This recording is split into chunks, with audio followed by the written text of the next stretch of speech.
এই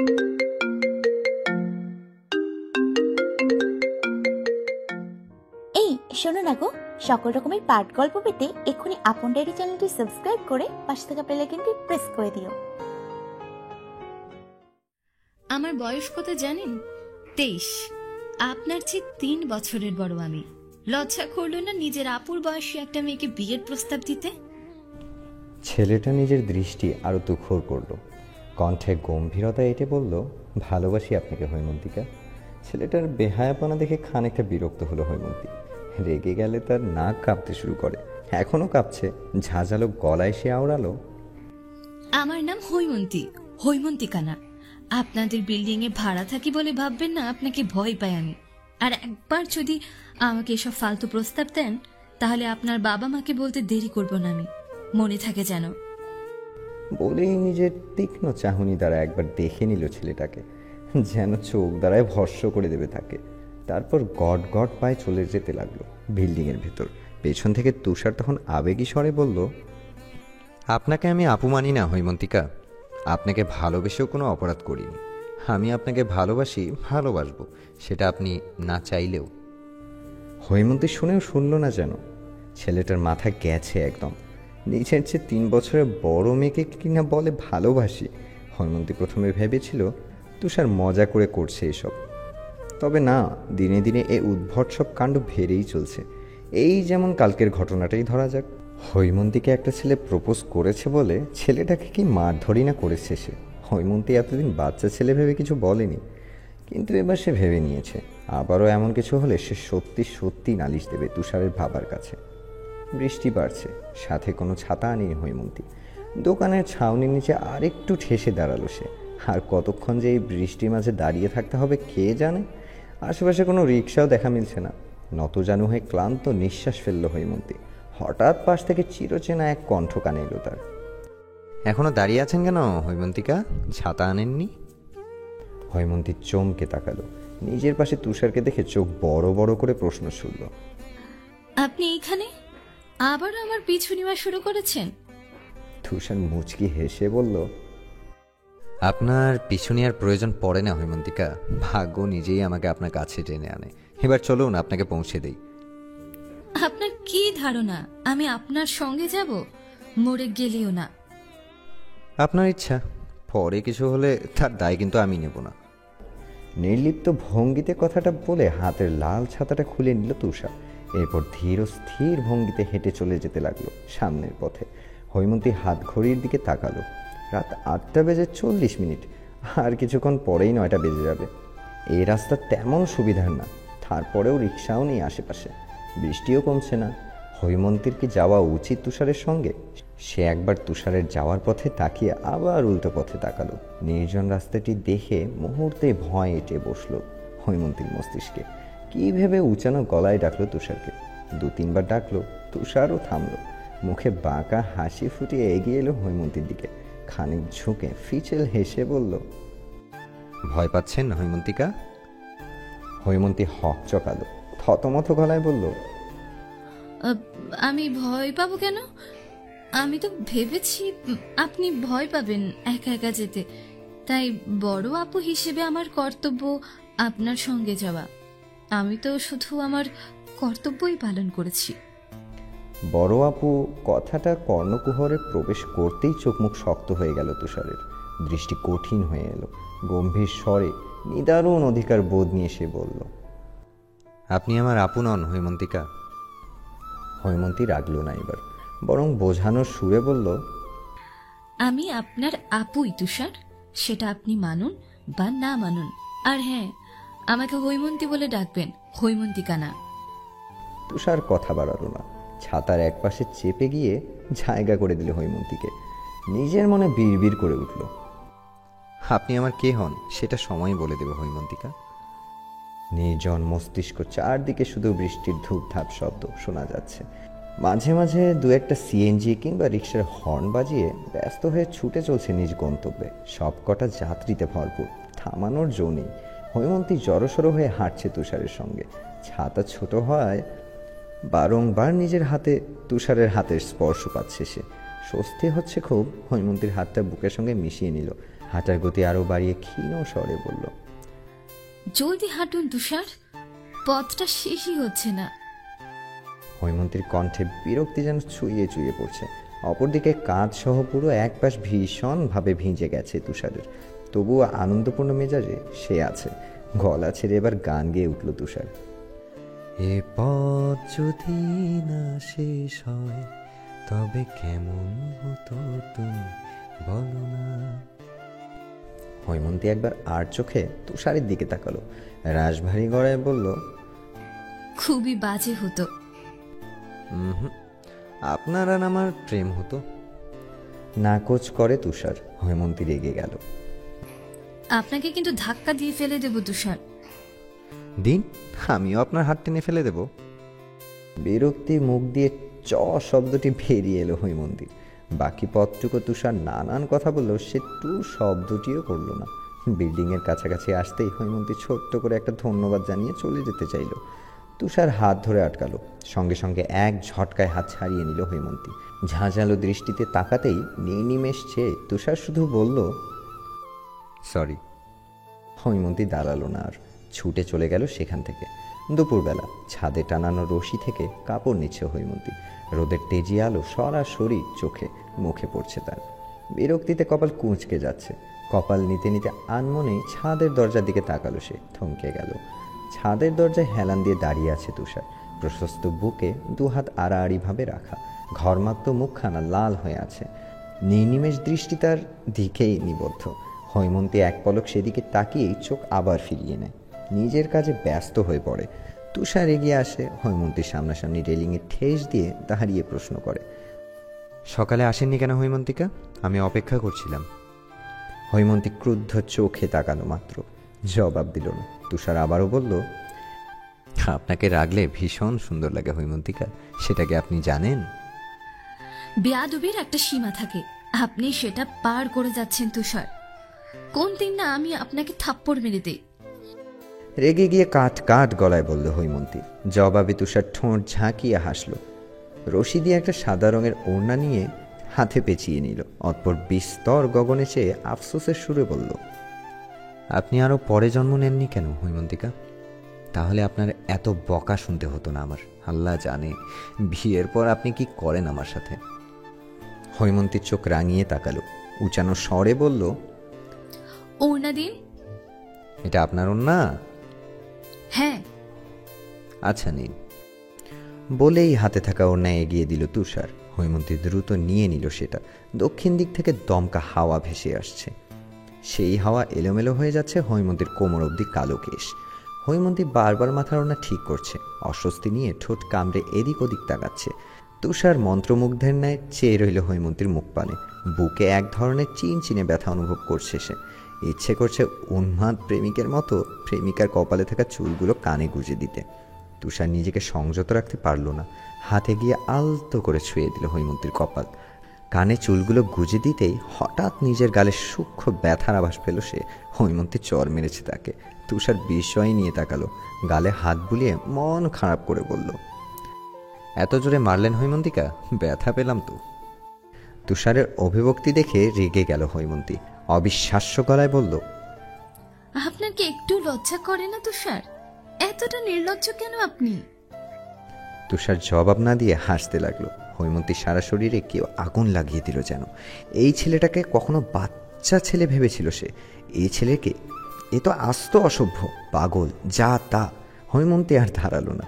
রোষপূর্ণ চাহনিতে একবার তুষারের দিকে চেয়ে কাপড়গুলো নিয়ে চলে গেল ছাদ থেকে। তার যাওয়ার পথে দৃষ্টি মেলায় আরেক দফা গালে হাত বুলালো তুষার। বিড়বিড় করে বলল, নরম হাতের কি জোর, একদম ধানি লঙ্কা। ঘরে সেই ক্লান্ত ভঙ্গিতে সোফায় গা এলিয়ে দিল হৈমন্তী। কিছুক্ষণ চুপচাপ থেকে পরক্ষণেই চোখ মুখ কুঁচকে চেঁচিয়ে উঠল, আমাকে আর কাপড় নিতে ছাদে পাঠাবে না মা।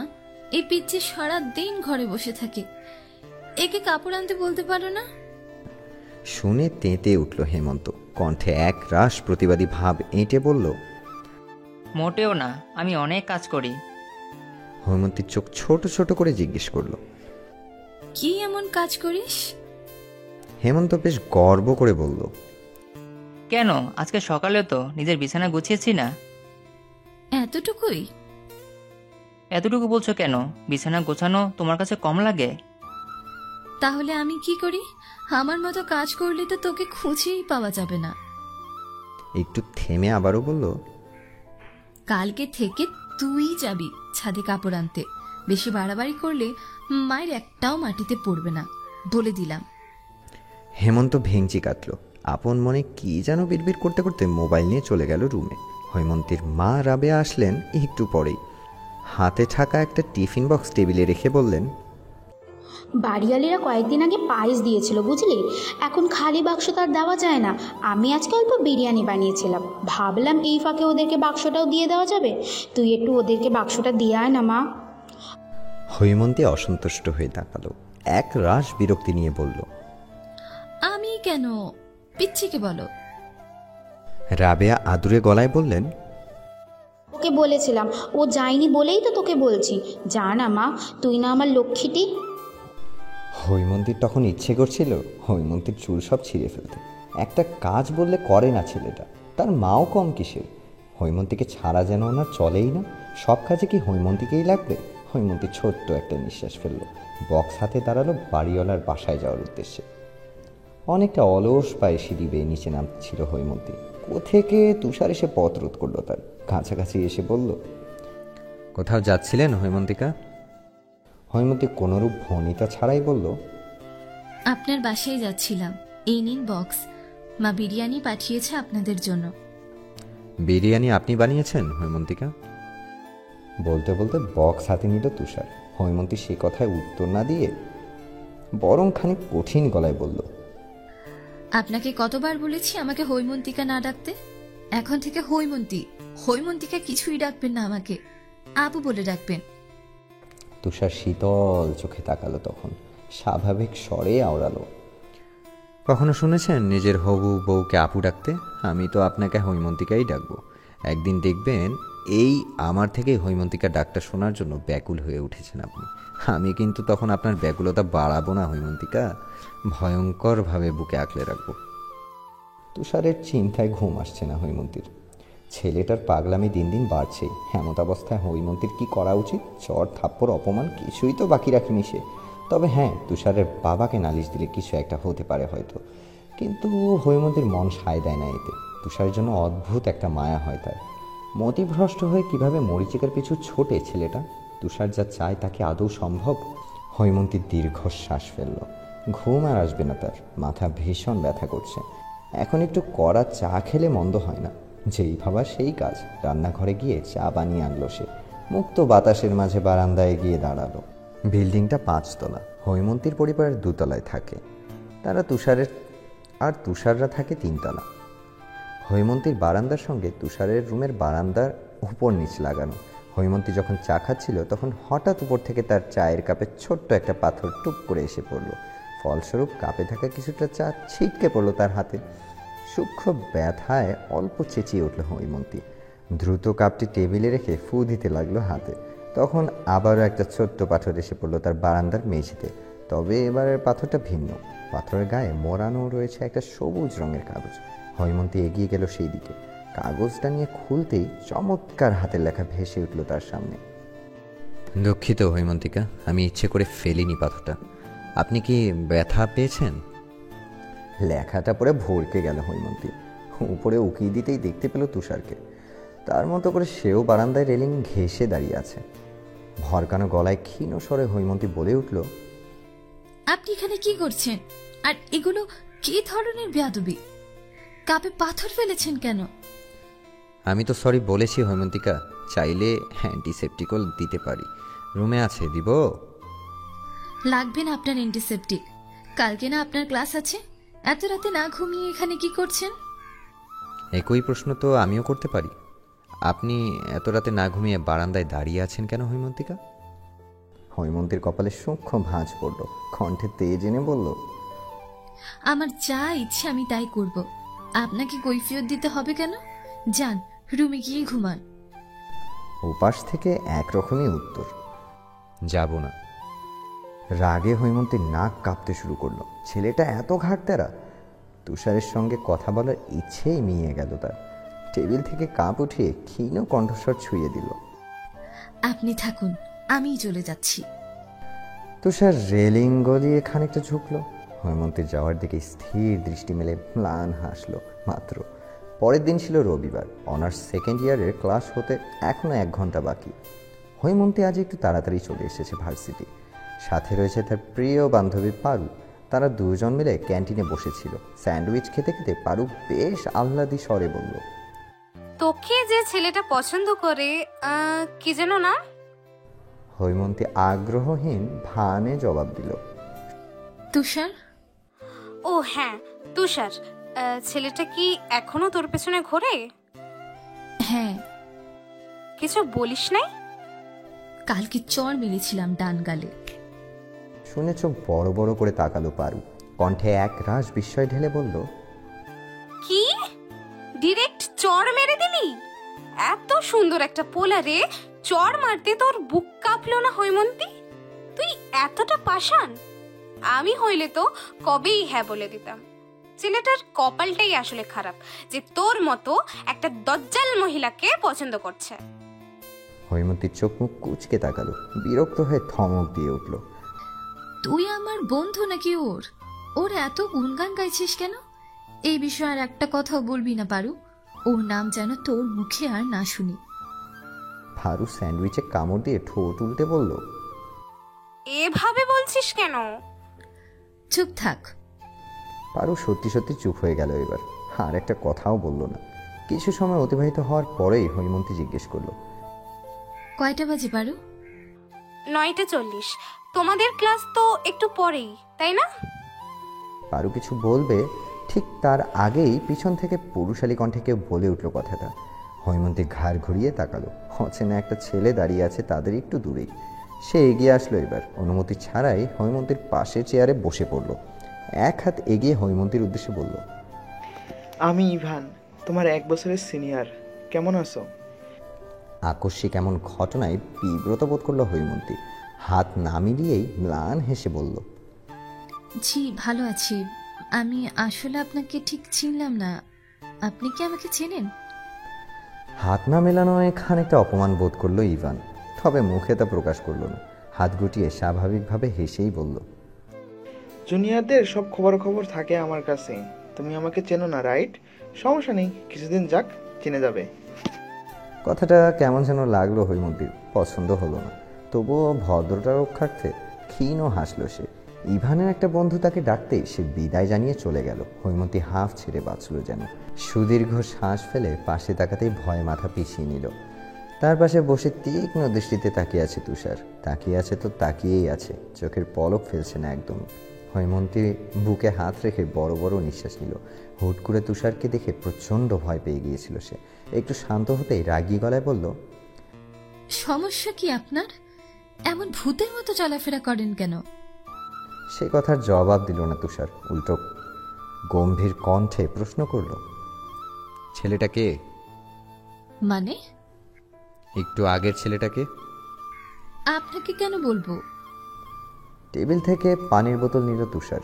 আলতো চুমুক দিয়ে কাঁট কাঁট ভাবে বলল, আমার হবু বইয়ের ওপর লাইন মারছিল সে হৈমন্তিকা। আর আমার জানা লাগবে না ছেলেটাকে? টেবিলের ওপর মাথা রেখে এক মনে সেন্টার ফ্রুট খাচ্ছিল তুষার।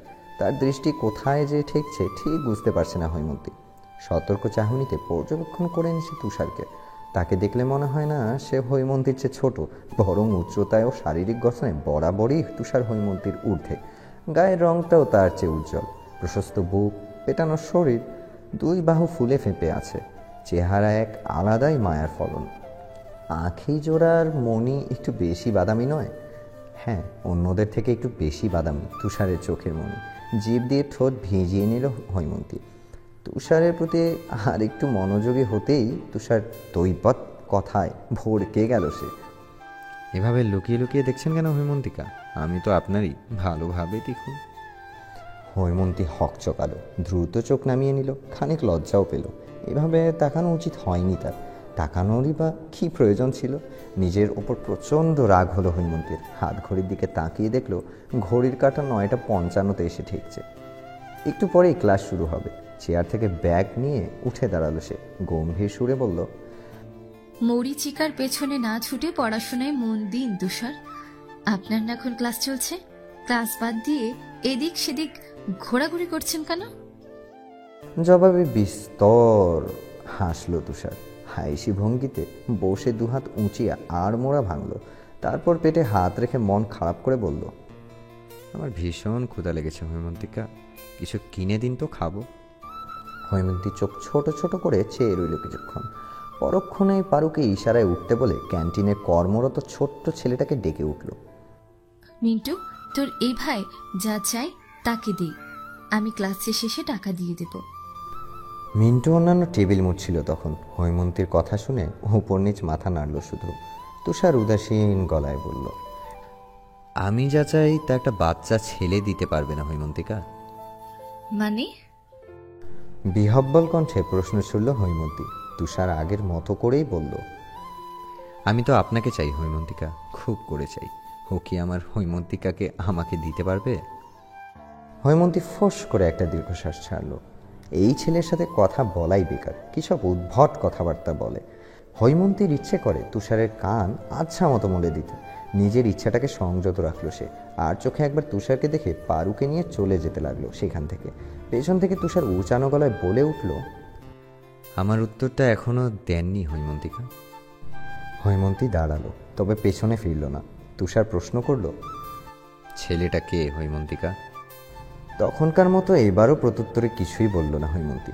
পা চালিয়ে তুষারের দৃষ্টির বাহিরে চলে গেল। ভার্সিটি শেষে পরিচিত বিল্ডিংয়ের কাছাকাছি আসতেই বেশ অনেকখানি ক্লান্ত হয়ে পড়ল হৈমন্তী। ধারওয়ান চাচা তাকে দেখেই মুচকি হাসলেন। স্নেহপূর্ণ কণ্ঠে বললেন, আজ তোমাদের বেশি ক্লান্ত লাগতেছে যে? কলেজ ওলারা বেশি খাটাইছে নাকি? হৈমন্তী একটু করে হাসলো, বলল, হ্যাঁ চাচা, একেবারে জান বের করে দিয়েছে। যাও যাও, তাড়াতাড়ি বাসায় গিয়ে বিশ্রাম নাও, ভালো লাগবে। জবাবে হৈমন্তী মাথা হেলিয়ে সম্মতি দেয়। গেট পেরিয়ে উঠানোর দিকে নজর যেতেই দেখতে পায় তুষারকে। মাথা নিচু করে বেঞ্চে বসে আছে সে। তুষারের ক্লাস বহু আগেই শেষ হয়েছে। ও বাসায় না গিয়ে এখানে বসে আছে কেন? মস্তিষ্কে কৌতূহল জাগলেও বিষয়টা অত ঘাটল না হৈমন্তী। তবে আরেকটু আগাতেই স্পষ্ট হয়ে এলো তুষারের মুখশ্রী।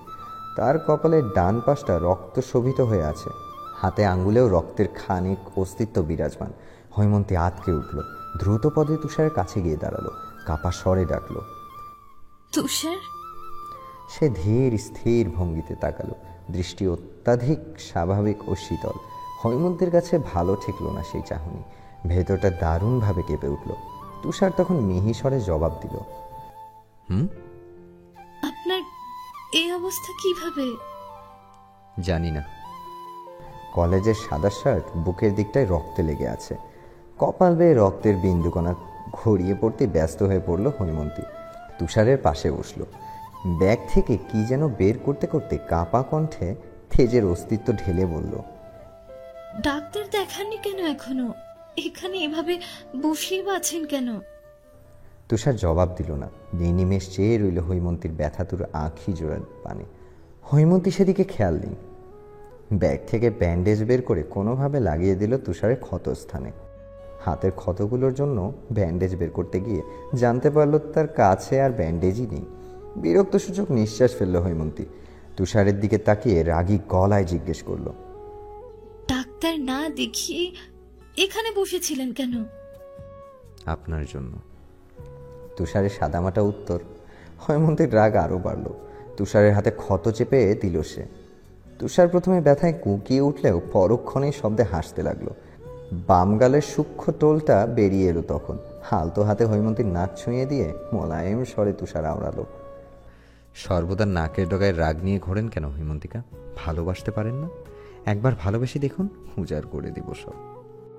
কিন্তু তুষারের আবেগী কথায় মন গলল না হৈমন্তীর। সে কাঁট কাঁট গলায় প্রশ্ন ছুড়ল, কার সাথে মারামারি করে নিজের এই অবস্থা করেছেন? কিঞ্চিত নড়ে উঠল তুষার। চেহারায় পরিবর্তন এলো। গম্ভীর হলো সে। তবে কোনোরূপ জবাব দিল না। হৈমন্তী আবারও প্রশ্ন করল, কথা বলছেন না কেন তুষার? তুষার এবারও নিশ্চুপ। হৈমন্তী কিছু সময় চুপ থেকে কি যেন ভাবল। অতঃপর আটকে আসা কণ্ঠে জিজ্ঞেস করল, আপনি কি ইভানকে কিছু করেছেন তুষার? এতক্ষণে তুষার বলল, কোন ইভান হৈমন্তিকা? মোটেও না চেনার ভান করবেন না তুষার। সত্যি করে বলুন, আপনি কার সঙ্গে মারামারি করে এসেছেন? তুষার নিষ্প্রভ স্বরে বলল, ওই ছেলেটা একদম ভালো না হৈমন্তিকা, আপনার সঙ্গে টাইম পাস করতে চেয়েছিল সে। হৈমন্তীর আর বুঝতে আর বাকি রইল না কিছু। রোদের কিরণ তেজরাভাবে পড়ছে হৈমন্তীর মুখে, জল জল করছে রাগান্বিত আখিজোড়া। কাঁপতে থাকা ওষ্ঠ নাড়িয়ে হৈমন্তী বলল, কোন সাহসে আপনি ইভানকে মেরেছেন? তুষারের সহজ সরল জবাব, ও আপনার ক্ষতি করতে চেয়েছিল হৈমন্তিকা, আপনাকে কষ্ট দিতে চাইছিল। আমি সহ্য করতে পারিনি সেটা। কি সহ্য করতে পারেনি? ইভান টাইম পাস করলে আমার সঙ্গে করত, ক্ষতি করতে চাইলে সেটা আমি দেখব। আপনি কেন আগ বাড়িয়ে মারামারি করতে যাবেন? আমার সব বিষয়ে আপনাকে কে চিন্তা করতে বলেছে? আমি চিন্তা করব হৈমন্তিকা, আপনি সংক্রান্ত সবই তো আমাকে ঘিরে। হৈমন্তীর রাগের তেজ বাড়ল, বক্ষস্থলে সৃষ্টি হলো এক বিরক্তিকর অনুভূতি। কটমট দৃষ্টিতে ঠাকিয়ে দাঁতে দাঁত চেপে বলল, দূরে থাকবেন আমার থেকে। আপনাকে যেন আমি আমার ত্রিসীমা নাইও না দেখি। সম্ভব না। কি সম্ভব না? আপনাকে কিছু বলি না দেখে বেশি বার বেড়েছেন আপনি। আজই আপনার বাবাকে আপনার এইসব কর্মকাণ্ডের কথা বলে দেব আমি। পিঠে 4-5টা ঘা পড়লেই মগজ ঠিক জায়গায় চলে আসবে। ব্যাগ নিয়ে উঠে দাঁড়ালো হৈমন্তী। চলে যেতে উদ্যোগী হতেই তৎক্ষণাৎ শক্ত বাঁধনে তার হাত ধরে ফেলল তুষার। হৈমন্তী চোখ রাঙিয়ে তাকায়, হাত ছাড়তে নিলেও পারে না। তুষারের দিকে আবার তাকাতেই তুষার তার শান্ত শীতল কণ্ঠস্বরে আওড়ায়, আমি ভয় পাচ্ছি না হৈমন্তিকা, বিশ্বাস করুন। এসবের মোটেও ভয় নেই আমার। ভয় আছে শুধু আপনাকে হারিয়ে ফেলার। আপনি যা ইচ্ছে তাই করুন, আমি বাধা দেব না, তবে আপনার পিছুও ছাড়ব না কোনোদিন, সেটা আপনার যতই অপছন্দ হোক। কথাটুকু বলে হাতের বাঁধন ঢিল করে দিল সে। হৈমন্তী এক ঝটকায় হাত ছাড়িয়ে নিল। তপ্ত নিঃশ্বাস ফেলে রোষপূর্ণ দৃষ্টি মেলে ধরল তুষার নিষ্প্রভ মুখ পানে। মাগরিবের আজান দিয়েছে। হৈমন্তী নামাজ পড়া শেষে বারান্দায় এসে দাঁড়ালো। মনটা বড্ড অশান্ত হয়ে আছে তার। মাথায় শুধু তুষার নামক ব্যক্তিটির কথা ঘুরছে। এমন আধপাগল মানুষ দুটো দেখেনি সে। এতটা জেদ কেন ছেলেটার? ভাবতেই বিরক্তি যেন আষ্টে পৃষ্ঠে জড়িয়ে ধরল তাকে। তারপর পায়েও জ্বালা করছে ভীষণ। তাড়াহুড়ো করে কাজ করতে গিয়ে পায়ে কাঁচের ফুলদানি পড়ে গেছে। ফুলদানি তো ভেঙেছে, সঙ্গে তার পায়ের কোনাও কেটে গেছে কিছুটা। রাবেয়া সেই যে এ নিয়ে বকা শুরু করেছেন, এখনও থামেননি। হৈমন্তীর এখন একটু শান্তিপূর্ণ জায়গা প্রয়োজন, যা ছাদ ছাড়া আর কোথাও নেই। রুমে গিয়ে গায়ে ওড়না জড়িয়ে নিল হৈমন্তী। রাবেয়া সোফায় বসে টেলিভিশন দেখছিল তখন। সদর দরজার কাছে যেতে যেতে হৈমন্তী বলে উঠল, মা, আমি ছাদে যাচ্ছি, একটু পরে চলে আসবো। রাবেয়া পেছন থেকে হাঁক দিয়ে উঠলেন, দাঁড়া। হৈমন্তী দাঁড়ালো। নিজ মায়ের দিকে তাকাতেই তিনি বেশ রাগী গলায় বলে উঠলেন, এমনি তো তোকে ছাদে পাঠাতে পারি না, এই সন্ধেবেলায় আসছিস ছাদে যেতে? পায়ের কি অবস্থা দেখেছিস? রুমে গিয়ে বিশ্রাম কর, যা। হৈমন্তীর চোখ মুখ কুঁচকে বলল, উফ মা, রুমে ভালো লাগছে না, একটু পরে চলে আসবো বলেছি তো। হৈমন্তী আর দাঁড়ালো না, এক ছুটে চলে গেল ছাদের উদ্দেশ্যে। ওদিকে রাবেয়া ডাকতেই রইলেন তাকে। চারদিকে নির্মল বাতাসে নিজেকে মুক্ত পাখির ন্যায় মনে হচ্ছে হৈমন্তীর। দারুণভাবে অশান্ত মনটা শান্ত হয়ে গেছে নিমিষেই। আকাশের দিকে মুখ করে চোখ বন্ধ করে নিল সে। লম্বা একটা নিঃশ্বাস নিয়ে কিছুক্ষণ স্থির হতেই হঠাৎ মনে হলো তার পাশে কেউ দাঁড়িয়ে আছে। তড়িৎ গতিতে চোখ মেলে পাশে তাকালো হৈমন্তী। তুষার দুহাত রেলিংয়ের ওপর রেখে বুক ভর করে নিমেষহীন দেখছে তাকে। হৈমন্তী চমকালো, চোখ বড় বড় করে চাইল। তুষার আরও কিছু সময় চেয়ে থেকে অন্যদিকে দৃষ্টি নিক্ষেপ করলো। এবার লঘু স্বরে বলল, কপালের চুলগুলো কানে গুজে নিন উদার রানী, আমি গুজে দিলে তো আপনি রাগ করবেন। হৈমন্তী ভ্রু কুঞ্চিত করে তাকালো। অবুজের মতো কপালে পড়ে থাকা চুলগুলো কানে গুজে জিজ্ঞেস করলো, উদার রানী মানে? আপনার নামের অর্থ উদার, মনোযোগী, বন্ধুত্বপূর্ণ, অথচ এসবের কিছুই আপনার মধ্যে নেই। বড্ড আফসোসের সঙ্গে শেষের কথাটা বলল তুষার। হৈমন্তী তীক্ষ্ণ চোখে তাকালো। খেয়াল এলো কপালের বিকেলের ব্যান্ডেজটা এখনো খুলেনি তুষার। ব্যান্ডেজের আশেপাশে শুকিয়ে যাওয়া রক্ত লেগে আছে। সে চট করে তুষারের হাতের দিকে তাকালো। বাম হাতটা ব্যান্ডেজ করা, পরনে ছাই রঙা টি শার্ট আর 3/4 প্যান্ট। মুখটা কেমন মলিন হয়ে আছে। সরব তুষার করুণ স্বরে বলে উঠল, ভালোবাসি হৈমন্তিকা, কেন বোঝেন না? আপনি শুধরাবেন না কখনো, তাই না তুষার? আমারই দোষ, বারবার আপনাকে সুযোগ দিচ্ছি। আপনার বাবাকে কিছু বলছি না, কিন্তু আর না, এবার আমি সত্যিই আপনার বাবাকে বলে দেব তুষার। তুষার দুর্বোধ্য হাসল। হৈমন্তীর দিকে এক পা এগোতে আরও 2 পা পিছিয়ে গেল হৈমন্তী। এতে হাসি আরও গাঢ় হলো তুষারের। হুট করে পায়ে ভর দিয়ে নিচে বসে পড়ল সে। হৈমন্তীর পায়ে ইশারা করে গম্ভীর স্বরে জিজ্ঞেস করল, পা কাটলো কিভাবে হৈমন্তিকা? আপনাকে কেন বলবো? উঠে দাঁড়ান আর দূরে সরুন। তুষার কানে নিল না সে কথা। ডান পায়ে হাঁটু মেঝেতে লাগিয়ে বসল। অত্যন্ত গাম্ভীর্যের সঙ্গে হৈমন্তী ক্ষতগ্রস্ত পা নিজের উরুতে নিয়ে আলতোভাবে হাত বোলালো ক্ষতস্থানে। হৈমন্তী কেঁপে উঠল। অতি দ্রুত হওয়ায় সে বুঝতে পারেনি কি হচ্ছে। সম্বিত ফিরতেই পা সরিয়ে নিতে চাইল সে। তুষার দিল না, শক্ত বাঁধনে আটকে রাখলো। হৈমন্তী রেগে গেল। পা ছাড়ুন তুষার, অসভ্যতামি করছেন কেন? তুষার ক্ষীণ আওয়াজে উত্তর দিল, আপনাকে ভালোবাসা আমার সবচেয়ে প্রিয় অসভ্যতামি হৈমন্তিকা। দরজার একদম মধ্যখানে বিশাল বড় নেম প্লেটের জায়গায় গুটিসুটি অক্ষরে লেখা, it is forbidden to bother at special times for no reason. Stranger girls are strictly forbidden to come, cause I hate it, and mustly knock the door. Altaf সাহেব বিড় করে পড়লেন পুরো 4 বাক্যের ইংরেজি পাঠটি। দীর্ঘশ্বাস ফেলে কড়া নাড়লেন দরজায়। 2-3 একবার কড়া নাড়তেই ভেতর থেকে আওয়াজ এলো, কে? আলতাফ সাহেব থমথমে গলায় জবাব দিলেন, আমি। মিনিট পেরোতেই অলস্য ভঙ্গিতে দরজা খুলল তুষার। ভ্রু কুঁচকে আলতাফ সাহেবের দিকে তাকিয়ে মাথার পেছনের অংশের চুলে হাত বুলিয়ে প্রশ্ন করল, তুমি হঠাৎ এখানে, কিছু বলবা? পড়ালেখার কি খবর তোমার? কি করছো আজকাল? আগের মতোই থমথমে গলা ওনার। তুষারের কপালে আরেকটু দৃঢ় ভাঁজ পড়ল। প্রশ্নাত্মক চাহিনিতে তাকিয়ে রইল। ভালোই চলছে, কয়দিন পর টেস্ট এক্সাম আছে, ওটারই প্রিপারেশন নিচ্ছি। তুমি হঠাৎ এসব জিজ্ঞেস করছো কেন? কারণ তুমি পড়ালেখা করছো না, বখাটেগিরি করে বেড়াচ্ছ। প্রায় প্রতিদিনই তোমার মারপিটের কমপ্লেন আসে আমার কাছে। আজকে তো আমাদের বিল্ডিংয়ের হেমন্তীর নামের মেয়েটাও এসেছিল। তুমি নাকি ওকে প্রেমের প্রস্তাব দিয়েছো? না, আমি ওনাকে বিয়ের প্রস্তাব দিয়েছি। বেশ স্বাভাবিক কণ্ঠে বলল তুষার। এ যেন জানতো সে এমন পরিস্থিতিতে পড়তে হবে তাকে, এবং সে এর জন্য প্রস্তুত হয়েছিল। ছেলের কাট উত্তরে আলতাফ সাহেব খানিক থমকালেন। অবিশ্বাস্য চোখে তুষারের দিকে চেয়ে রইলেন। মেয়েটা 3 বছরের বড় তোমার তুষার। তাছাড়া তুমি অনার্সে উঠেছ মাত্র। এসব চিন্তা আসে কোথা থেকে তোমার?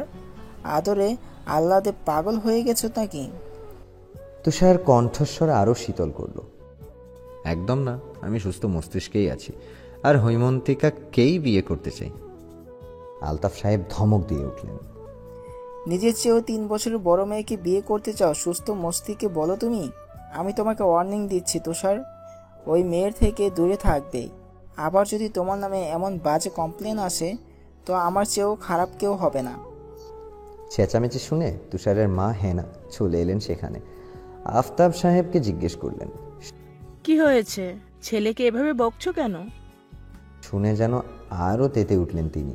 গলার আওয়াজ বাড়িয়ে বললেন, তোমার ছেলে পাগল হয়ে গেছে। হ্যাঁ না, নিজের চেয়ে বয়সের বড় মেয়েকে বলে কি না বিয়ে করবে, কিছু বলো ওকে। হেনা বিস্ফোরিত নয়নে ছেলের দিকে তাকালেন, প্রশ্ন ছুড়লেন, তুষার, তোর বাবা কি বলেছে এসব? জানি না মা। একটু থেমে আবার বলল, টেবিলে নাস্তা বাড়ো তো মা, ক্ষুধা লাগছে, আমি হাত মুখ ধুয়ে আসছি। বলেই কাউকে কিছু বলার সুযোগ না দিয়ে নিঃশব্দে দরজা আটকে দিল সে। আলতাফ সাহেব রেগে গেলেন। দেখেছো তোমার ছেলেকে? কি পরিমাণ বেয়াদব হয়েছে, আমাদের মুখের উপর দরজা আটকে দিল। হেনা শান্তভাবে ব্যাপারটা সামলাতে চাইলেন। এবার থামো তো, পরে কথা বলে নিয়ে, এখন একটু শান্ত হও। আলতাফ সাহেব শান্ত হলেন না। এক দফা রাগারাগি করার পর নিজের রুমে চলে গেলেন। একটু পরে আবার উঁচু গলায় হাঁক ছাড়লেন, হ্যাঁ না, 1 গ্লাস ঠান্ডা পানি আনো। সকাল 9:30। ভার্সিটির বিরাট বড় কৃষ্ণচূড়া গাছের নিচে বসে আছে হৈমন্তী। আজকে এখনো পারু আসেনি। হৈমন্তী উদাস মনে একটা চ্যাপ্টার পড়ার চেষ্টা করছে। আকস্মিক কোথা থেকে তুষার এসে বসলো তার পাশে। হৈমন্তী ভ্রু কুঁচকে তাকালো, কিন্তু তুষার তাকালো না। তার ফর্সা মুখটা গরমে ঘর্মাক্ত হয়ে আছে, কপালে ব্যান্ডেজ এখনো বিদ্যমান, চেহারায় এক আলাদাই ক্লান্তি। জিভ দিয়ে ঠোঁট ভেজিয়ে এদিক ওদিক তাকাতে তাকাতে তুষার বলল, আপনার কাছে পানি আছে হৈমন্তিকা? হৈমন্তী জবাব দিল না। কিছু পলক ভ্রু কুঁচকে চেয়ে ব্যাগ থেকে একটা পানির বোতল বের করলো। তুষারের দিকে এগিয়ে দিতেই সে বিনা বাক্যে নিয়ে নিল বোতলটি। আঘাতপ্রাপ্ত হাত দিয়ে বোতলের ঢাকনা খুলে যেই না মুখে দিতে যাবে, অমনি হৈমন্তী দ্রুততার সঙ্গে বলে উঠল, বোতলে মুখ লাগাবেন না। তুষার ভ্রু উঁচালো। কথাটা শুনে ইনি এমন একটা ভাব করে মুখে লাগিয়ে ঢক ঢক করে পান করে নিল পুরো অর্ধেক পানি। হৈমন্তী তখন ঝাঁঝালো স্বরে আওড়ালো, সমস্যা কি? মুখ লাগাতে মানা করেছি না, তাও এমন করলেন কেন? তুষার ধীর স্থির ভঙ্গিতে বোতলের ঢাকনা লাগালো। সবুজ দুর্ভাঘাসের ওপর বোতলটি রেখে শান্ত দৃষ্টি নিক্ষেপ করে হৈমন্তীর পানে বলল, আপনি যদি তখন ওই কথাটা না বলতেন, আমি বোতলের মুখ লাগাতাম না, তাই দোষ আপনারই। হৈমন্তী তাজ্জব বনে গেল। আমার দোষ? আপনি এমন কেন বলুন তো তুষার? আমাকে জ্বালানো কবে বন্ধ করবেন? যখন আমার নিঃশ্বাস থেমে যাবে। বাজে কথা বন্ধ করুন। আপনার বাবা কি আপনাকে কিছু বলেনি? বলেছে। বকা খেয়েছেন ওনার কাছে? হ্যাঁ। তবুও নির্লজ্জের মতো আমার কাছে এসেছেন কেন? তুষার নির্বিকার ভাবে বলল, কারণ আমার লজ্জা নেই। হৈমন্তীর রাগ যেন এবার আকাশ সম হয়ে গেল। রাগে আর কিছু বলার ইচ্ছেই মিয়ে গেল তার। শব্দ করে ঘাসের ওপর থেকে বোতলটি নিয়ে ব্যাগে পুরো নিতেই তুষার প্রশ্ন করল, আপনি আমাকে আপনি করে ডাকেন কেন হৈমন্তিকা? আপনার মনে তো আমার জন্য কিছুই নেই তাহলে? কে বলেছে কিছু নেই? ছোট ভাই হিসেবে যথেষ্ট আদর করি আপনাকে। আর হ্যাঁ, ঘনিষ্ঠতা নেই এমন ছোট বড় সবাইকে আপনি বলে ডাকি আমি। আপনি কেন ব্যতিক্রম হবেন? তাচ্ছিল্যভাবে বলল হৈমন্তী। পাল্টা জবাব দিতে পারল না তুষার, শক্ত মুখে বসে রইল। তারপর যখন দেখল হৈমন্তী চলে যাচ্ছে, তখন আবার বলল, চলে যাচ্ছেন হৈমন্তিকা? হ্যাঁ। আর একটু বসুন। ভীষণ মায়াময় কণ্ঠে আবদার করে উঠল সে। হৈমন্তীর মন গলে গিয়েও গলল না যেন। বাহ্যিক দিকে শক্ত রইল সে, তাকে উপেক্ষা করে চলে গেল। তুষার পিট পিট নেত্রে চেয়ে রইল সেদিক। হেমন্তর কাছে তুষার হলো একটা প্রিয় নাম। তুষারের সাথে বেশ খাতির তার। এ নিয়ে কম বকা খায়নি সে হৈমন্তীর কাছে। হৈমন্তীর এক কথা, তুষারের সঙ্গে মেলামেশা করা যাবে না, মানে যাবে না। হেমন্ত শোনে না সে কথা। যতই বকা দেওয়া হোক না কেন, সে সর্বদাই তুষারের পেছনে আঠার মতো লেগে থাকে। হৈমন্তীও এখন হাল ছেড়ে দিয়েছে প্রায়। বারান্দার গাছগুলোতে পানি দিচ্ছিল হৈমন্তী। তার অত গাছের প্রতি নেশা নেই, রাবেয়ার আছে। তিনি গাছগুলো রেখেছেন এখানে। যার পরিচর্যা করতে হয় তাকে। আবশ্যক এতে মন খারাপ লাগে না তার, ভালোই লাগে। তার সবচেয়ে প্রিয় ফুল হলো বেলি। বেলির ঘ্রাণে মনটা কেমন নিমিষেই ভালো হয়ে যায় তার। হৈমন্তী বেলি ফুলের গাছে পানি দিচ্ছিল। হঠাৎ হেমন্ত দৌড়ে এলো তার কাছে, অত্যাধিক উত্তেজনার সঙ্গে বলল, জানো আপু কি হয়েছে? হৈমন্তী আগ্রহহীনভাবে জবাব দিল, কি হয়েছে? তুষার ভাইয়ের জ্বর হয়েছে, ভয়াবহ জ্বর, 102 ডিগ্রি। হৈমন্তীর কপাল কুঁচকে গেল। মানে? বারান্দার সনসন আওয়াজে বাতাসের আনাগোনা চলছে। কপালের চুলগুলো উড়ে এসে চোখে পড়ছে হৈমন্তীর। বিরক্ত করছে খুব। হৈমন্তী চোখ পিট পিট করে তাকালো। বিরক্ত সহিত কপালের চুলগুলো কানে গুজে নিল। হেমন্ত তখন ব্যগ্র গলায় প্রশ্ন ছুড়ল, আপু কি বলেছি তোমায়? কি বলেছিস? গাছে পানি দিতে দিতে জবাব দিল হৈমন্তী, তুষার ভাইয়ের জ্বর হয়েছে, দেখতে যাবা না? না। কেন যাবা না? হৈমন্তী রোষপূর্ণ নয়নে চাইল, ধমক দিয়ে উঠল, তোর যাওয়ার হলে যা হেমন্ত, আমাকে বিরক্ত করছিস কেন? বলেছি না যাব না। বোনের কর্কশ ব্যবহারে ভীষণ মন খারাপ হলো হেমন্ত। ঠোঁট উল্টে কিছুক্ষণ চেয়ে রইল সে। এরপর চলে যেতেই দীর্ঘশ্বাস ফেলল হৈমন্তী। কিছু জিনিস চাইলেও করা যায় না, আবার কিছু জিনিস বেশি লাই দিতে নেই। তুষার আতশোয়া হয়ে বসে আছে বিছানায়, আর চোখে একবার ডান দিকে ছোট্ট ছোট্ট টি টেবিলের দিকে তাকালো সে। প্লেটে ঢাকনা দেওয়া বিরিয়ানি পড়ে আছে সেখানে। হেনা অনেক চেষ্টা করেও খাওয়াতে পারেনি তুষারকে। সারাদিনে একটুখানি জুস আর নাপা খেয়েছে সে। জ্বর এখন কিছুটা কমেছে, 101 ডিগ্রি। ক্ষুধায় পেটে ইঁদুর দৌড়াচ্ছে, কিন্তু খেতে ইচ্ছে করছে না কিছু। জ্বরের পাশাপাশি মনটাও বেশি আছে বড্ড। আজ বিকেলে হেমন্তকে দিয়ে তার জ্বরের খবর হৈমন্তীর কাছে পাঠিয়েছিল সে। ভেবেছিল হৈমন্তী ক্ষণিকের জন্য হলেও তাকে দেখতে আসবে, কিন্তু কই। বিকেল পেরিয়ে সন্ধ্যা হলো, সন্ধ্যা পেরিয়ে রাত। প্রিয়তমার দেখা যে এখনো মিলল না। তুষার উঠে বসলো। টি টেবিল থেকে গ্লাস নিয়ে দুধক পানি পান করতে তিক্ত স্বাদের চোখ মুখ কুচকে গেল তার। পানি খাওয়ার ইচ্ছেটাই হারিয়ে গেল তৎক্ষণাৎ। সশব্দে গ্লাসটা টেবিলে রেখে উঠে দাঁড়ালো সে। ধীর পায়ে বারান্দার দিকে এগুলো। নিস্তব্ধ পরিবেশ, মানুষ তো দূর, চারদিকে কোনো কাকপক্ষীরও দেখা নেই। শীতল বাতাসে মৃদুভাবে কাঁপছে তুষারের শরীর। শীত করছে ভীষণ, কিন্তু রুমে যেতে ইচ্ছে করছে না তার। হৈমন্তীকে এক পলক দেখতে ইচ্ছে করছে, একদম কাছ থেকে, নিবিড়ভাবে। তুষারের চোখ মুদে এলো। অস্পষ্ট কণ্ঠে বিড়বিড় করে ডাকলো সে, হৈমন্তিকা। এর পরপরই হৈমন্তীর ঝিনঝিনে কণ্ঠ কানে এলো তার। তুষার, আপনি এখানে? তুষার খুব করে চমকালো। কণ্ঠের উৎসের দিকে তাকাতেই দেখতে পেল তার 2-3 হাত নিচে বারান্দায় দাঁড়ানো হৈমন্তী বিচলিত দৃষ্টিতে তাকিয়ে আছে তার দিকে। তাকে কিছু বলতে না দেখে সে আবার বলল, তুষার, আপনার না জ্বর? না ঘুমিয়ে এই বাতাসে দাঁড়িয়েছেন কেন? তুষার বার দুয়েক ঘন পলক ফেলল। অবুঝ কণ্ঠে জিজ্ঞেস করল, আপনি সত্যি আমার সামনে দাঁড়িয়ে আছেন হৈমন্তিকা? মানে? ভ্রু কুঞ্চিত করে বলল হৈমন্তী। তুষার ঢোক গিলল। শুষ্ক ঠোঁট জোড়া জিভ দিয়ে ভিজিয়ে নিল। হৈমন্তীর দিকে গভীর চাহনি মেলে ধরল। এলোমেলো কণ্ঠে আবার আওড়ালো, আপনি এত সুন্দর কেন হৈমন্তিকা? আমার ছুঁয়ে দিতে ইচ্ছে করছে আপনাকে, ছুঁয়ে দেই। হৈমন্তী ভরকালো, আর্তনাদ করে উঠল। কি সব বলছেন তুষার? মাথা ঠিক আছে? তুষার বাচ্চাদের মতো মাথা দুলিয়ে বলল, আমার মাথা সত্যি ঠিক নেই হৈমন্তিকা। পুরো মস্তিষ্ক জুড়ে শুধু আপনি বিরাজমান। আপনাকে ছাড়া কিছু ভাবতেই পারি না আমি। এমন কেন হয়? তুষার একটু থামলো। লম্বা একটা নিঃশ্বাস নিয়ে উগ্রতার সঙ্গে আবার বলে উঠল, এত দূরত্ব আমার ভালো লাগছে না হৈমন্তিকা। আপনাকে যখন ইচ্ছা ছুঁতে পারছি না আমি। আপনার কোলে মাথা রেখে ঘুমোতে পারছি না। আপনার চুলে হাত বুলিয়ে দিতে পারছি না। সব কিছু অসহ্য লাগছে আমার।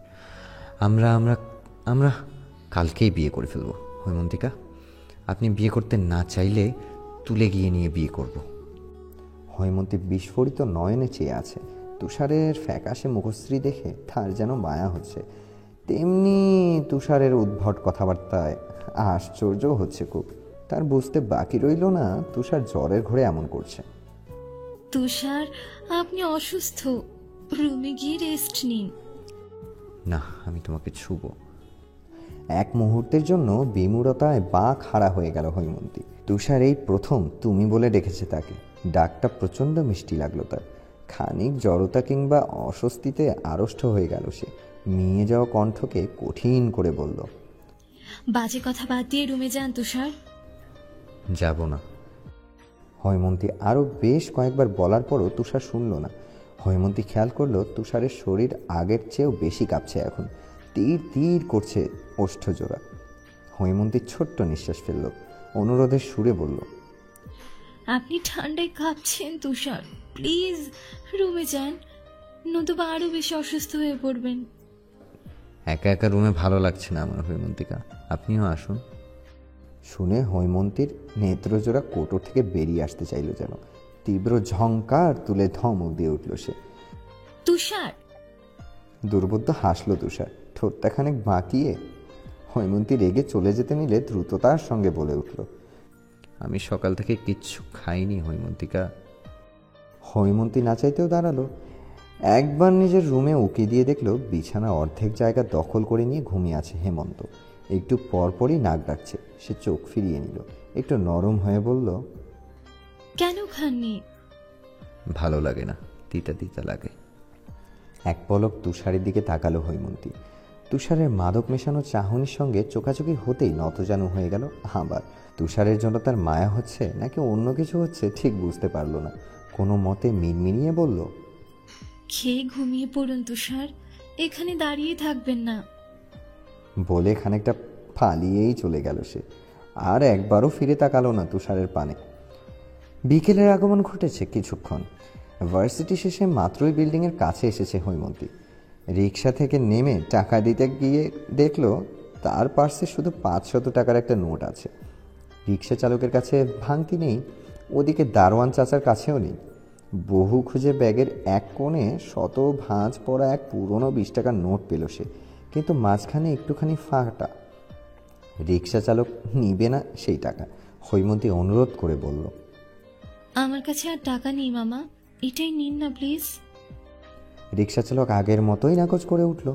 তিনি নিবেননি না ছেঁড়া টাকা। সেই মুহূর্তে তুষারের আগমন ঘটল সেখানে। পরনে তার কোঁচকানো গাঢ় নীল শার্ট, চোখ ঘুমে বুজে আসছে। অদ্ভুত গম্ভীরতা নিয়ে সে জিজ্ঞেস করল, কি হয়েছে হৈমন্তিকা? হৈমন্তী কিছু বলার আগেই দারোয়ান চাচা বলে উঠলেন, হৈমন্তী মামুনির কাছে ভাঙতে নাই, আমার কাছেও ভাঙতে নাই, তোমার কাছে ভাঙতে হইব তুষার বাবাজান। তুষার কিছু না বলে রিক্সা চালকের দিকে তাকালো। আগের গম্ভীর্য ধরে রেখে প্রশ্ন করল, কত টাকা? রিক্সা চালক জবাব দিল। তুষার বিনা বাক্য ব্যয়ে পকেট থেকে 20 টাকা বের করে দিল। হৈমন্তীর ভালো লাগলো না সেটা। বলল, সমস্যা কি? আপনাকে বলেছি আমার হয়ে টাকা দিতে, দিলেন কেন? হাঁটতে হাঁটতে কথা বলি হৈমন্তিকা। তুষারের ভীষণ শীতল কণ্ঠ। হৈমন্তী কেন যেন মানা করতে পারল না, তুষারের সঙ্গে হাঁটতে লাগলো। তবে মনে মনে ভেবে নিল সে এখনই তুষারের টাকা ফেরত দিয়ে দিবে। তার মতে বড় বোন হিসেবে ছোট ভাইয়ের কাছে ঋণী থাকাটা মোটেও শোভনীয় নয়। হাতে থাকা আধছেড়া 20 টাকাটা তুষারের দিকে এগিয়ে দিয়ে বলল, এটা আপাতত রাখুন, ভাঙতি পেলে নতুন 20 টাকা পরে দিয়ে দেব। তুষার আধবোঝা চোখে তাকালো। এটা আমাকে দিচ্ছেন কেন? আমি কারো কাছে ঋণী থাকি না, বিশেষ করে আপনার কাছে তো একদমই না। তুষার মুচকে হাসলো। টাকাটা নিতে নিতে বলল, আচ্ছা দিন, পরবর্তী আমাদের বিয়ের সময় এই 20 টাকা দিয়ে আপনার জন্য চুড়ি কিনা যাবে। চুরির টাকা বাঁচিয়ে দিলেন আপনি। শুনে হৈমন্তী শক্ত চোখে তাকালো। এতে খানিক ঝুঁকে আবারও হাসলো তুষার। নিজের মাথার পেছনের চুলে হাত বুলিয়ে প্রশ্ন ছুড়ল, কালকে রাতে কি আপনার সঙ্গে আমার দেখা হয়েছিল হৈমন্তিকা? আমার ঠিক মনে পড়ছে না। হৈমন্তীর দৃষ্টি আবারও শক্ত হলো। এবার মনে মনে ভয়ঙ্কর একখানা উপাধি দিয়ে দিল তুষারকে, ভীষণ ভয়ঙ্কর। কাঁধে ব্যাগ নিয়ে মাঠের একপাশে ইভানকে যেতে দেখা যাচ্ছে। কপালে হাতে ব্যান্ডেজ তার। ডান চোখটাও কেমন ফুলে বড় হয়ে আছে। সাথে রয়েছে কিছু বন্ধু বান্ধব। হৈমন্তী গভীর নজরে ইভানের যাওয়া দেখল কিছুক্ষণ। সেদিক থেকে চোখ ফেরানোর আগ মুহূর্তে হঠাৎ তুষারের গম্ভীর আওয়াজে আদেশ দিয়ে উঠল, এভাবে কোনো ছেলেকে দেখবেন না হৈমন্তিকা, আমার হিংসে হয়। হৈমন্তী আর চোখে তাকালো তুষারের দিকে। ছেলেটার জ্বর এখনো কমেনি, শরীর অল্প গরম হয়ে আছে। গাছের সঙ্গে হেলান দিয়ে চোখ বন্ধ করে আছে সে। পাতার ফাঁক ফোকর দিয়ে সূর্যের তেজস্বী কিরণ আধো আধোভাবে পড়ছে তার মুখ পানে। আচমকা তুষার চোখ মেলে তাকালো। হৈমন্তী হকচকিয়ে গেল। এবার দ্রুত দৃষ্টি সরিয়ে নিতেই তুষার খানিক হেসে বলল, আমার দিকে তাকাতে পারেন হৈমন্তিকা, এতে আমার হিংসে হয় না। হৈমন্তী লজ্জায় পড়ে গেল। গাল দুটো কেমন ভারী হতে লাগলো যেন। নিজের এই লজ্জা ঢাকতে ধমক দিয়ে উঠল সে, চুপ থাকুন, ছোট ছোটর মতো থাকবেন, নইলে দেবো একটা। হৈমন্তীর বাঘিনী রূপ দেখে আরেক দফা হেসে দিল তুষার। পরক্ষণে মন খারাপ করে বলল, আমি অসুস্থ হৈমন্তিকা, আপনি আমাকে সুস্থ অবস্থায় মারবেন? হৈমন্তীর চাহনি করুণ হলো। এবার ছেলেটার সঙ্গে কথায় পেরে উঠে না সে। তখন নিজের ওপরেই রাগ হয় তার। তারও ওপর পারু মেয়েটা আজকাল ভার্সিটি দেরি করে আসছে। 9:30 বাজছে এখন, তবুও এর আসার নামই নেই। হতাশার দীর্ঘশ্বাস ফেলল হৈমন্তী। তুষারকে একদম পাত্তা না দিয়ে আবারও বইয়ে মনোযোগ দিল। তুষারও চুপ হয়ে গেল। এবার আর একটু এগিয়ে হৈমন্তীর কাছ ঘেঁষে বসলো। হৈমন্তী শক্ত চোখে তাকাতেই দুর্বল হাসলো সে। হৈমন্তী সরে বসলো, তুষারও সরে এলো ওর দিকে। হৈমন্তী রেগে কিছু বলবে তার আগেই কোথেকে একটা মেয়ে এসে দাঁড়ালো তাদের সামনে। সে ভ্রু কুচকে তাকালো। মেয়েটা দেখে বয়সে কিংবা উচ্চতায় বেশ ছোটই মনে হচ্ছে, ইন্টারে পড়ে সম্ভবত। তবে দেখতে বেশ রূপবতী। কিছুক্ষণ আমতা আমতা করে। কোনো কথা ছাড়াই একটা লাল কাগজের চিঠি তুষারের দিকে এগিয়ে দিল মেয়েটি। এরপর লাজুক হেসে মিনমিনিয়ে বলতে লাগলো, ইয়ে মানে আসলে এটা আপনার জন্য। তুষার ভ্রু চালো। এটা কি? আপনি পড়ে দেখুন। মেয়েটি তার স্বভাবসুলভ লাজুকতা বজায় রাখলো। তুষার চিঠিটা নিতেই এক দৌড়ে গেল সেখান থেকে। এ দেখে মুখ বাঁকিয়ে হাসলো তুষার। কোলে রাখা হৈমন্তীর হাত দুটোয় গুজে দিল চিঠিটা। অতপর আবারও গাছের সঙ্গে হেলান দিয়ে চোখ বুঝে বলল, পড়ে দেখেন তো হৈমন্তিকা, চিঠিতে কি লেখা আছে। আমি কেন পড়বো? আপনাকে দিয়েছে, আপনি পড়ুন। ইচ্ছে করছে না। তুষারের কণ্ঠে বিশাল ক্লান্তি। হৈমন্তী বিরক্ত হলো ভীষণ। এবার চিঠিটা রেখে দিতে গিয়েও আবার রাখলো না। অজানা কৌতূহলবশত বিড়বিড়িয়ে পুরো চিঠিটা পড়ল। সময়ের সঙ্গে সঙ্গে হৈমন্তীর কপালে ভাঁজও দৃঢ় হতে লাগলো। পড়া শেষে মহা বিরক্তি নিয়ে সে বলল, আপনাকে ভালোবাসি মেয়েটা, আপনিও ভালোবাসুন আর আমার পিছু ছাড়ুন। আপনার পিছু ছাড়া অত সহজ হলে আমি ছেড়ে দিতাম হৈমন্তিকা, কিন্তু তা অসম্ভব। মৃত্যুর পরও আমি আপনার পেছনেই পড়ে থাকব। প্রতিবারের মতো তুষারের এরূপ কথায় আজ রাগ হলো না হৈমন্তীর, আবার ভালোও লাগলো না। মাঝামাঝিতে আটকে গেছে সে। অনুভূতি একেবারেই শূন্য। ওভাবে চোখে চোখ রেখে তাকিয়ে আছে তুষারের দিকে। মলিন মুখটা দেখে বড্ড মায়া হচ্ছে তার। লাল চোখ জোড়া দেখে খারাপ লাগছে। হৈমন্তী ব্যাগ হাতড়ে একটা নাপা ওষুধের পাতা বের করলো। পুরো ওষুধের পাতা তুষারের হাতে ধরিয়ে দিয়ে জিজ্ঞেস করলো, মাথা ব্যথা করছে? অনেক।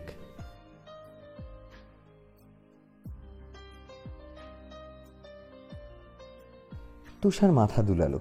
হৈমন্তী দৃষ্টি ফিরিয়ে নিলেও তুষার তাকিয়ে রইল প্রায় অনেকক্ষণ, সেই চিরচেনা দৃষ্টিতে, নিমেষহীন ভাবে।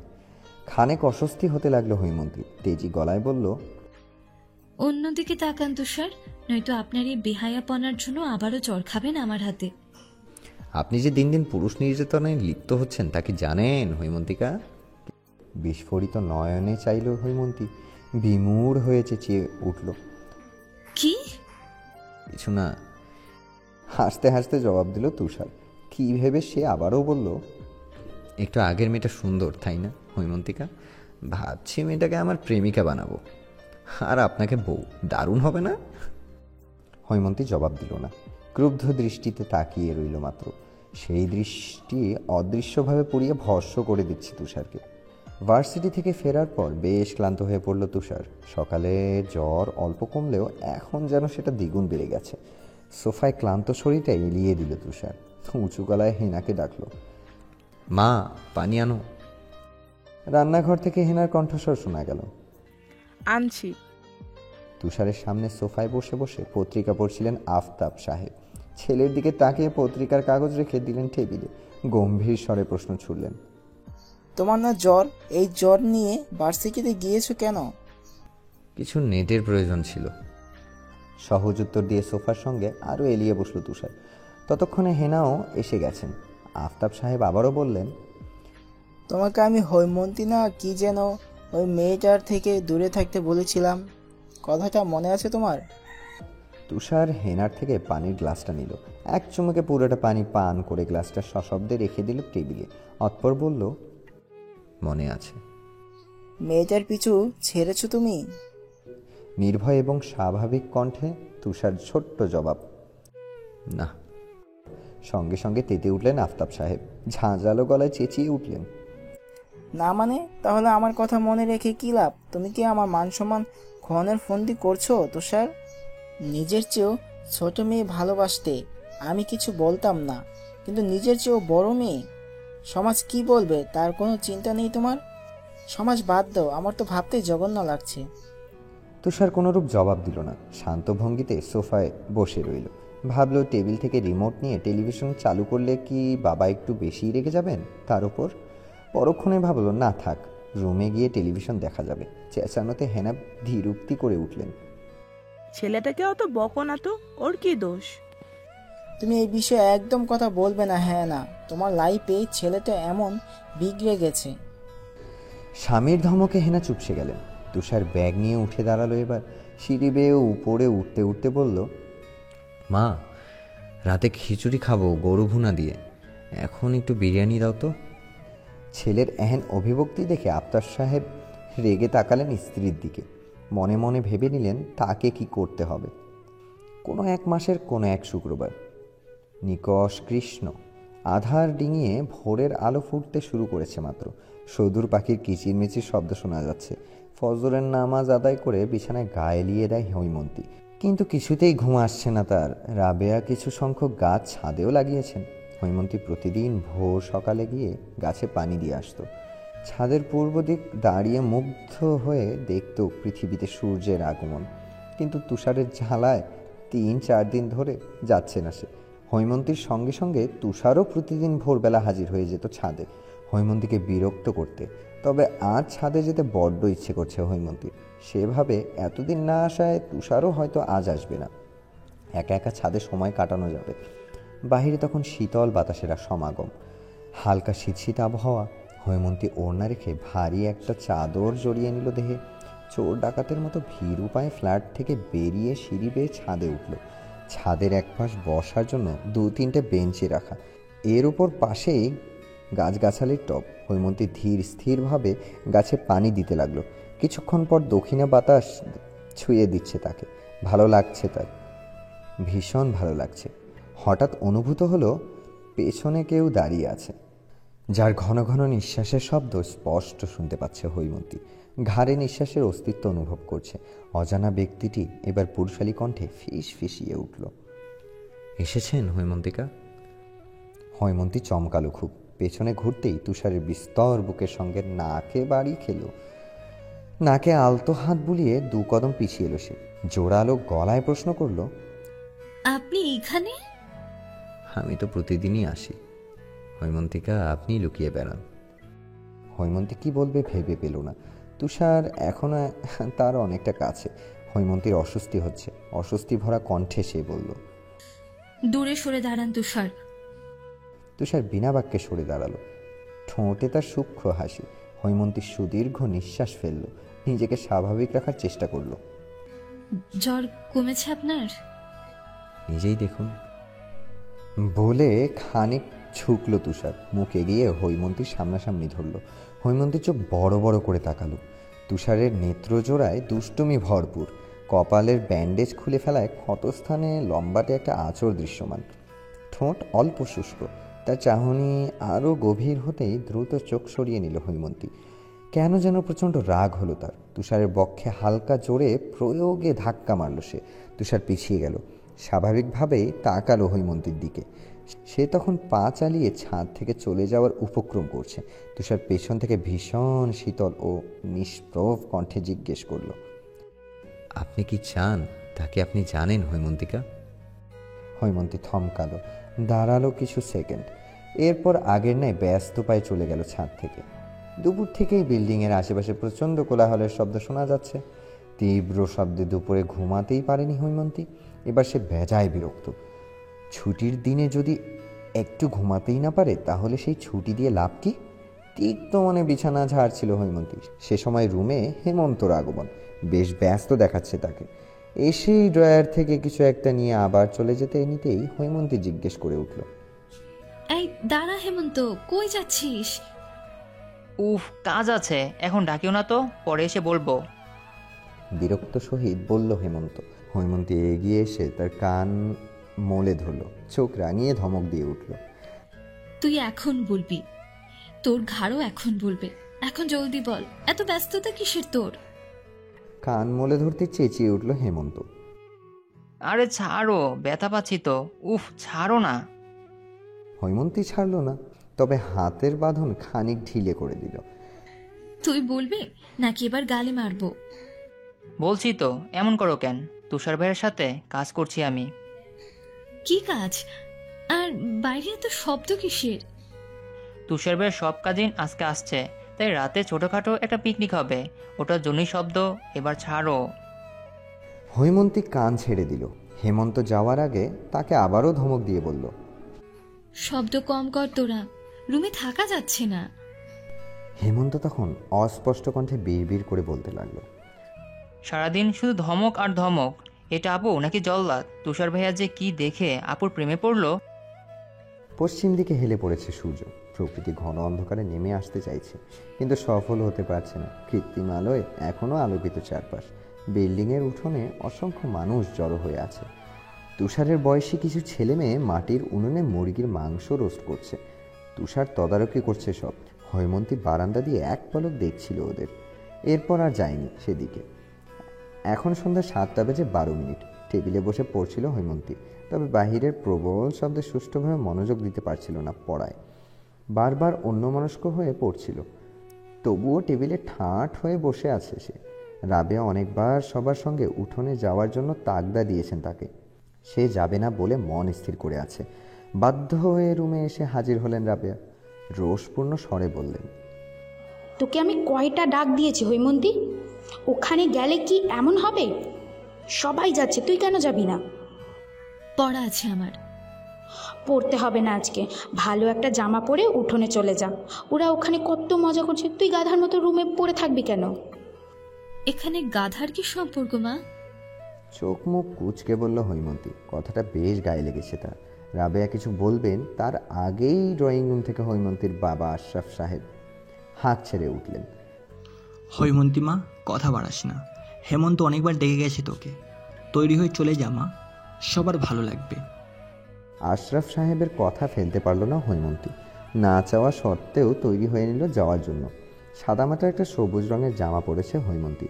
অলস পায়ে সিঁড়ি ভেঙে দোতলায় আসতেই হঠাৎ মুখোমুখি হয়ে গেল আফতাব সাহেবের সঙ্গে। হৈমন্তীকে দেখেই তিনি ভ্রু কুঁচকে তাকালেন। প্রথমেই প্রশ্ন ছুড়লেন, ওখানে যাচ্ছ? হৈমন্তী ক্ষীণ আওয়াজে উত্তর দিল, জি আঙ্কেল। আফতাব সাহেব এবার একটু গম্ভীর হলেন, থমথমে গলায় বললেন, তোমার সেখানে যাওয়ার কোনো মানে তো আমি দেখছি না। জি? অবাক হয়ে জিজ্ঞেস করল হৈমন্তী। ইতিমধ্যে বিস্ময়ে কপালে ভাঁজ পড়ে গেছে তার। আফতাব সাহেব খানিক কেসে আবারও বললেন, দেখো মেয়ে, তোমার উচিত তুষার থেকে দূরে থাকা, অথচ সেই তুমি তুষারের সঙ্গে সঙ্গে থাকার চেষ্টা করছো, ওকে সুযোগ দিচ্ছ। আমার তো এখন মনে হচ্ছে তুমি তুষারের মাথা বিগড়ে দিয়েছো যাতে তুমি ওর গলায় ঝুলতে পারো। নয়তো আমার ছেলে তোমার মতো বয়সে বড় একটা মেয়ের দিকে ফিরেও তাকায় নাই। বলেই অতি গর্বের সঙ্গে তাচ্ছিল্যের হাসি হাসলেন তিনি, যেন হৈমন্তীর ওপর সব দোষ দিয়ে তিনি ভীষণ আনন্দিত। এরপর হঠাৎ কাঠিন্য ভাব নিয়ে বললেন, আমার ছেলের থেকে দূরে থাকো, ওর আশেপাশেও যাতে তোমাকে না দেখি। হৈমন্তী স্তব্ধ হয়ে দাঁড়িয়ে রইল, কিছুই বলতে পারল না। ভাবতে লাগলো আসলে কি ও সুযোগ দিচ্ছে তুষারকে। হৈমন্তীর আর যাওয়া হলো না উঠানে। নিস্তেজ পায়ে নিজ ফ্ল্যাটে এসে হাজির হলো হৈমন্তী। তাকে ফিরে আসতে দেখে অবাক হলেন আশরাফ সাহেব। জিজ্ঞেস করলেন, কিরে মা, ফিরে এলি যে? ভালো লাগছে না বাবা, যাব না। নিষ্প্রভ স্বরে জবাব দিল হৈমন্তী। রাবেয়া ভ্রু কুঁচকে তাকালেন। যাবি না মানে? এই না কি সুন্দর যাচ্ছিলিস, আবার কি হলো? মাথা ব্যথা করছে মা, ঘুমাবো। ঘুমাবি মানে? আমার রাগ উঠাস না হৈমন্তী, চুপচাপ সবার কাছে যা। হৈমন্তী বিরস চোখে এক পলক মায়ের দিকে তাকালো, অতঃপর কথা অমান্য করে চলে গেল নিজ রুমে। হালকা শব্দে লাগিয়ে দিল দরজা। রাবেয়া রোষপূর্ণ চাহনি মেলে ধরলেন হৈমন্তীর যাওয়ার পথে। কপট রাগ দেখিয়ে বললেন, দেখছো তোমার মেয়েকে, একটাও কথা শোনে না। একে নিয়ে যে আমি কি করি। আশরাফ সাহেব বিরক্তি করে উঠলেন, আহা, এত কথা বলো না তো। ওর হয়তো সত্যি মাথা ব্যথা করছে। তুমি বরং এক কাজ করো, ফ্রিজ থেকে বরফ নিয়ে ঠান্ডা পানি খাও, মাথা ঠান্ডা হয়ে যাবে। রুমে এসেই বিছানায় গায়ে এলিয়ে দিল হৈমন্তী। ঠোঁটে তার লাল রঙা লিপস্টিক। যাওয়ার সময় রাবেয়া জোর করে লাগিয়ে দিয়েছিলেন। রুক্ষ শক্তিতে বাম হাতের উল্টো পিঠ দিয়ে ঠোঁট মুছে নিল সে। সঙ্গে সঙ্গে ঠোঁটের আশেপাশে হাতের তালু স্বল্প লাল আচ্ছাদিত হলো। হৈমন্তী শটান হয়ে শুয়ে নিষ্পলক চেয়ে রইল সিলিংয়ের দিকে। চেয়ে রইল প্রায় অনেকক্ষণ, নির্জীব অনুভূতি শূন্য হয়ে। বুকের ভেতরটা কেমন ভারী হয়ে আসলো। আচ্ছা, সব দোষ কি তার? সত্যি তার? সব কিছুর জন্য শুধুমাত্র সেই কি দায়ী? হঠাৎ কান্না পেয়ে গেল হৈমন্তীর। নয়নজোড়ায় অশ্রু খেলতে লাগলো। গাল বেয়ে গলা অবধি ছুটতে লাগলো সেগুলো।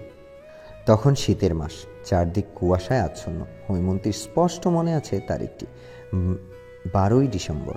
এই দিনটিতেই অচেনা এক রংপুরের 5 তলা বিশিষ্ট বিল্ডিংয়ে থাকতে এসেছিল হৈমন্তীর পরিবার। সেদিন প্রথম সে তুষারকে দেখেছিল। উঠোনের এক কোণে এক বেঞ্চে কপালে হাত রেখে শুয়ে আছে এক যুবক। হৈমন্তী এক পলক সেদিকে তাকায়, পরক্ষণেই চোখ সরিয়ে নেয় ধীর গতিতে। হৈমন্তী প্রকৃতি প্রিয় মানুষ। বারান্দায় দাঁড়িয়ে প্রকৃতির নির্মল বাতাস উপভোগ করা যেন তার নিত্যদিনের অভ্যাস। প্রতিদিনকার মতো বারান্দায় দাঁড়িয়ে প্রকৃতি উপভোগ করার পাশাপাশি একটা জিনিস ভীষণভাবে প্রভাবিত করে তাকে। রোজ উঠোনের মধ্যিখানের এক বেঞ্চে একটা ছেলে বসে থাকতে দেখে সে, হ্যাঁ একদম চুপচাপ, মাথায় নিচু করে মলিন মুখে। ভার্সিটি যাওয়া আসার সময়ও ছেলেটির নিশ্চুপ অভিব্যক্তিতে ওভাবেই বসে থাকা বিশেষভাবে খেয়ালে আসে তার। ছেলেটির কি কোনো কাজ নেই? প্রতিদিন ওভাবে চুপচাপ বসে থাকে কেন? কৌতূহল জাগলেও হৈমন্তী কখনো আগ বাড়িয়ে কিছু জিজ্ঞেস করতে যায়নি। কেমন জড়তা কাজ করতো ওর মাঝে, কেননা ছেলেটিকে দেখতে তার চেয়ে বড়ই মনে হতো হৈমন্তীর। এভাবে বেশ কিছুদিন চলল। একদিন হেমন্ত থেকে জানতে পারলো ছেলেটি তার চেয়ে ছোট, অনার্সে ভর্তি হয়েছে এবার, বাড়িওয়ালার একমাত্র ছেলে। মুহূর্তেই হৈমন্তীর সব জড়তা কেটে গেল। অজানা কৌতূহলগুলো গভীরভাবে জেঁকে বসলো মস্তিষ্কে। ছেলেটা তো তার ছোট ভাইয়ের মতোই, সে হিসেবে তো কথা বলাই যায়। এরপর থেকে বারান্দায় দাঁড়িয়ে হৈমন্তী সূক্ষ্মভাবে পর্যবেক্ষণ করতো ছেলেটাকে। মাঝে মাঝে চোখাচোখি হলে তুষার ভ্রু কুঁচকে তীক্ষ্ণ চাহনিতে তাকিয়ে থাকতো কিছু সেকেন্ড। তারপর যখন দেখতো হৈমন্তী তার থেকে চোখ সরাচ্ছে না, তখন বিরক্ত সহিত চলে যেত সেখান থেকে। ছেলেটাকে জ্বালাতে হৈমন্তীর বেশ লাগতো। সে ইচ্ছে করে আরও বেশি তাকিয়ে থাকতো তুষারের মুখ পানে। এরপর একদিন সাহস করে তুষারের কাছে যায় হৈমন্তী। তুষারের পাশে বসে কোনো ভনিতা ছাড়াই জিজ্ঞেস করে, আপনার নাম কি? তুষার এক পলক তাকায়, গম্ভীর স্বরে জবাব দেয়, তুষার। ও, আমার নাম হৈমন্তী। তুষার তখন আপন মনে অস্পষ্ট কণ্ঠে আওড়ায়, হৈমন্তিকা। যা শুনতে পেয়ে হেসে ফেলে হৈমন্তী, বলে, আমার নাম হৈমন্তিকা না তো, হৈমন্তী। আর আমি কিন্তু আপনার চেয়ে অনেক বড়, তাই আমাকে আপু বলে ডাকবেন। প্রত্যুত্তরে তুষার হ্যাঁ না কিছুই বলল না। হৈমন্তী আবার জিজ্ঞেস করলো, আচ্ছা তুষার, আপনি সব সময় এইভাবে চুপচাপ বসে থাকেন কেন? বিরক্ত হন না? এবারও তুষার নিশ্চুপ। তুষারের ব্যবহারে তেমন ভাবান্তর ঘটল না হৈমন্তীর। সে ভেবেই রেখেছিল এমন কিছুই ঘটবে। সুতরাং হৈমন্তী তার মতোই বকবক করতে লাগলো। মাসখানেক যেতেই তুষারের ব্যবহারে পরিবর্তন এলো। আগে শুধু হৈমন্তীই কথা বলতো, তুষার চুপচাপ বসে শুনতো, শুধু কোনো কথা বলতো না, মাথা নিচু করে রাখতো সবসময়। কিন্তু এখন সেও হৈমন্তীর সঙ্গে মন খুলে কথা বলে। হঠাৎ হঠাৎ গালে হাত রেখে নিমেষহীন চেয়ে রয় হৈমন্তীর মুখ পানে। মাঝে মাঝে এমন সব আবেগমাখা কথা বলে হৈমন্তী ভীষণ অস্বস্তিতে পড়ে যায়। তবে অত খাটায় না ব্যাপারগুলো। কিন্তু দিনে দিনে তুষারের আচরণ আরও পাগলাটে হতে শুরু করে। হৈমন্তীর প্রতি তীব্র অধিকারবোধ যেন তার মাঝে সর্বদা বিরাজমান। তাই তো হৈমন্তী সরে এসেছিল তুষারের থেকে, রূঢ় আচরণে নিজেকে শক্ত করে রেখেছিল। চরও তো মেরেছিল তুষারকে, তাহলে সে দোষী হলো কিভাবে? এক পর্যায়ে হৈমন্তীর মনে হলো, না, সব দোষ তারই। তুষারের সঙ্গে আগ বাড়িয়ে কথা বলাটাই ছিল তার দোষ, মারাত্মক ভুল, যার শাস্তি হিসেবে অন্যের থেকে কথা শুনতে হচ্ছে তাকে। রাতে বেশ দেরি করে ঘুমায় হৈমন্তী। ফলস্বরূপ সকালে উঠতে দেরি হয়ে যায়। তার ফজরের নামাজ কাজা হয়ে যায়। ঘুম থেকে উঠেই প্রথমে নামাজ আদায় করে সে। এবার অলস পায়ে সোফায় গিয়ে বসে। আশরাফ সাহেব সেখানেই বসে বসে খবর দেখছিলেন। মেয়েকে নিজের পাশে বসতে দেখে তার মাথায় হাত বুলিয়ে দিলেন। স্নেহ ভরা স্বরে বললেন, শরীর ঠিক আছে তো মা? মাথা ব্যথা আছে এখনো? না বাবা। কথাটা বলে কিছুক্ষণ চুপ রইল সে, হাঁসফাঁস করতে লাগলো। এরপর ক্ষীণ আওয়াজে বলল, বাবা, এই বাসাটা আর ভালো লাগছে না আমার, অন্য বাসা দেখো। আশরাফ সাহেব অবাক হলেন। কেন মা? রাবেয়া মাঝখান থেকে ফোড়ন কেটে উঠলেন, কেন বাসা পাল্টাবো কেন? কি সুন্দর ছাদে গাছ রাখার সুবিধাও আছে এখানে, কি খোলামেলা, তার উপরে প্রতিবেশীরাও কি সুন্দর আচরণ। রাবেয়ার কথায় তাল মিলিয়ে আশরাফ সাহেবও বললেন, হ্যাঁ মা, তাছাড়া তোর ভার্সিটি আর আমার অফিস আর হেমন্তর স্কুলও তো এখান থেকে কাছে, তাহলে অসুবিধাটা কোথায়? আশরাফ সাহেব এমনভাবে বললেন যে তার দ্বিরুক্তি করতে পারল না হৈমন্তী। গোপনে দীর্ঘশ্বাস ফেলল মাত্র। সেদিন আর ভার্সিটি যাওয়া হলো না তার। ঘর থেকেই বের হলো না। বিকেল থেকে একটু ছাদে যেতেই ছাদের এক কোণে তুষারকে দেখে থমকে গেল হৈমন্তী। তুষার তখনও দেখেনি তাকে। তড়িৎ গতিতে উল্টো পায়ে আবার ফিরতে নিলেই পেছন থেকে তুষার গম গমে স্বরে ডেকে উঠল, দাঁড়ান হৈমন্তিকা।